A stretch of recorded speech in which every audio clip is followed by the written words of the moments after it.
Yo.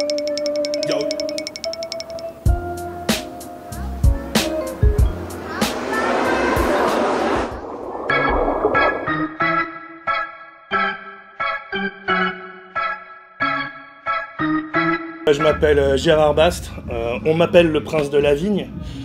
J'ai participé à un groupe qui s'appelait les Zwinkels, voilà, qui reste dans mon cœur. Et je fais du rap entre autres, je fais aussi un peu de télévision, dans le jeu vidéo, dans la musique. Voilà.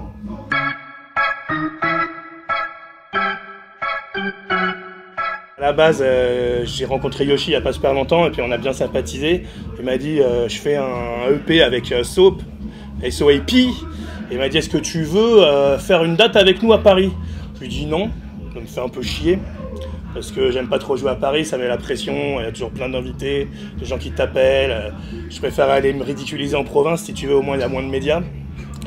Et puis il me dit c'est le 9 janvier, je fais ah, là par contre tu m'intéresses, ça tombe le jour de mon anniversaire, il y a peut-être moyen qu'on s'amuse. Donc effectivement on s'est dit bah tiens un petit plateau, Dirty Zoo, Yoshi, Gérard Bast, Xanax, Dr Vince, pourquoi pas si ça tombe le jour d'anniversaire. D'autant plus finalement c'est dans le cadre d'une soirée un petit peu émergente qui s'appelle New School, que j'ai découvert en fait en me faisant inviter ici, et que apparemment chaque numéro se passe bien, dans l'esprit un peu hip-hop à l'ancienne et tout, donc voilà, très, très cool.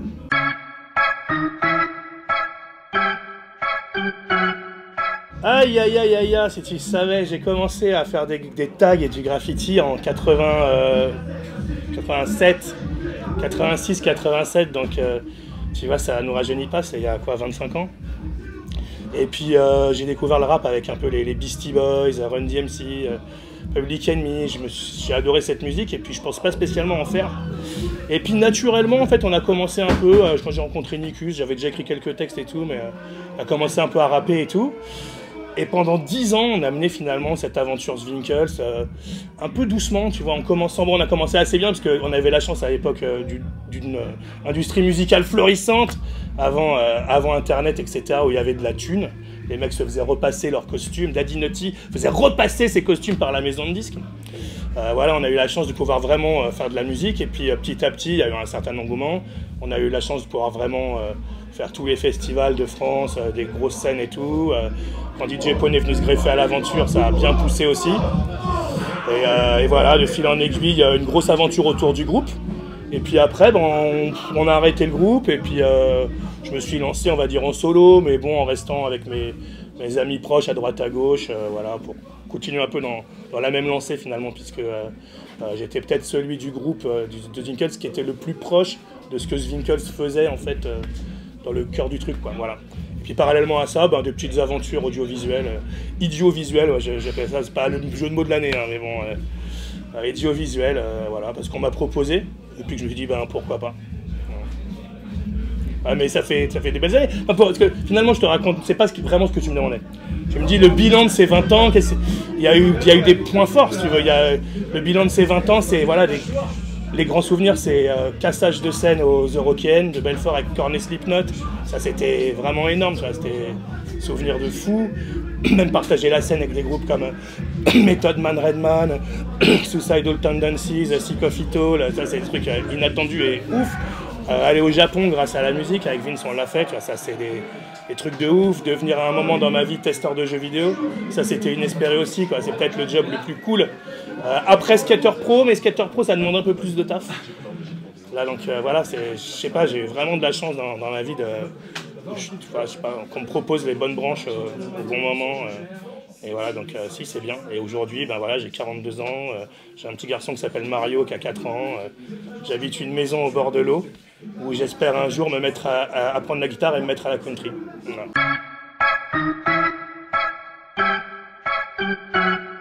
Xanax, si tu veux, quand j'ai arrêté, bon, on s'entendait plus très bien, Nicus, voilà, donc même plus du tout.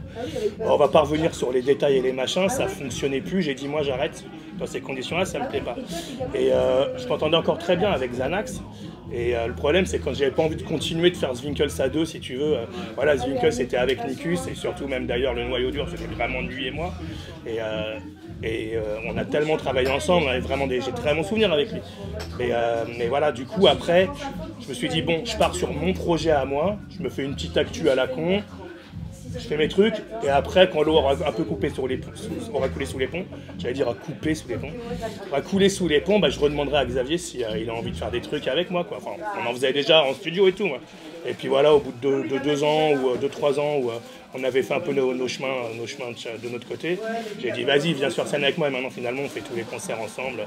Alors évidemment, on joue beaucoup de morceaux du Zwink. De temps en temps, ça nous est arrivé de refaire un morceau vite fait avec Nicus, mais bon, on verra bien. Mais c'est vrai que bon, bah, on verra quand on aura besoin d'argent, quoi.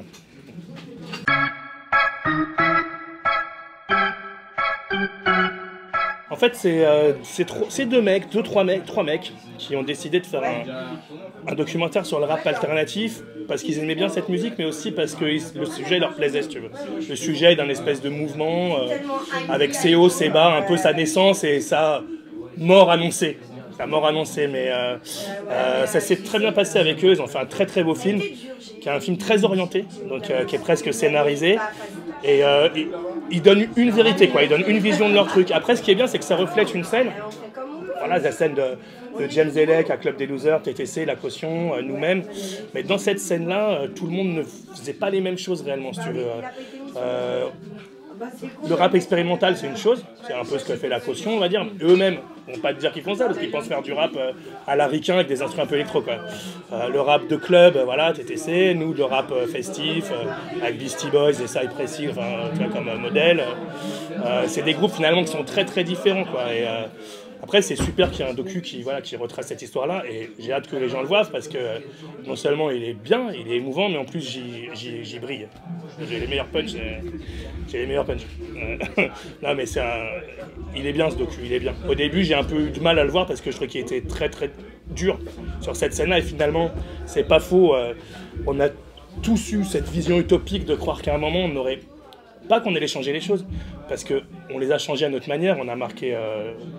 on a marqué notre époque et tout, mais c'est vrai qu'on pensait qu'il y aurait un succès plus grand public. Bêtement, un peu bêtement, quand tu fais des morceaux, enfin, je le dis à un moment, tu vois, quand t'es un mec comme ça, qui est tout gros, avec Clio, quand tu fais des morceaux comme nous sur les Travelots, des trucs comme ça, à un moment, tu peux pas espérer réellement, tu vas pas passer sur Énergie, ça c'est sûr, et même pas sur Skyrock, donc c'est vrai que c'était un peu une utopie, malgré tout. Après, dans ce truc-là, tout le monde a eu des chemins assez cool, et aujourd'hui, il y a encore plein de gens qui en vivent, tu vois, moi en tout cas, oui, j'en vis. Et tout le monde a des projets, tu vois, c'est pas fini, quoi. Puis il y a une relève en plus, parce qu'aujourd'hui, c'est vrai que par exemple Dirty Zoo, c'est un groupe, dedans il y a du Sayad, il y a du Puzzle, il y a du Zwinkels, tu peux pas le nier, tu vois, ça fait plaisir.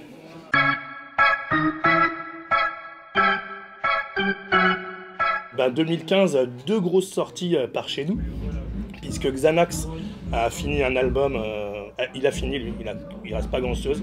C'est un album il en parlerait mieux que moi, mais c'est en gros du funk, c'est beaucoup en anglais, c'est du R&B du futur, c'est du funk à la Outkast, il y a du Outkast, il y a du Prince, il y a du Parliament, il y a du Drake aussi, c'est vraiment tout un truc à lui, il y a du Nate Dogg.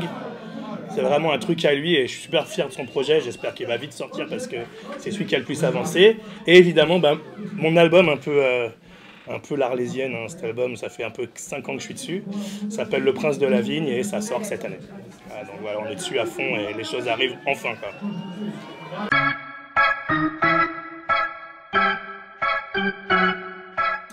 Quand Stupéflip est arrivé, personne ne savait qui était ces gars, et on ne savait pas ce que c'était que ce groupe-là. Et à l'époque, on était peut-être plus méfiants les uns des autres.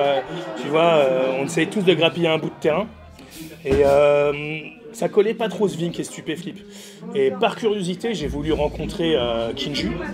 Et j'ai adoré ce mec qui est vachement naturel dans sa démarche, et qui est ultra franc et ultra talentueux. Moi, j'adore ce qu'il fait. Et on s'est dit, faut qu'on fasse un morceau. Mais ça fait 10 ans qu'on en parle. Mais ça a failli se refaire, parce que Vince a été DJ sur la tournée de Stupéflip et tout. Donc c'est vrai qu'on en parle et tout, et ça va se faire. Et ça va se faire dans les mois ou les semaines qui viennent, là, en plus. Voilà. Donc évidemment. Comme ça, lui, il aura son t-shirt Vengeance, mais moi, je m'en ferai un qui écrit Vendange.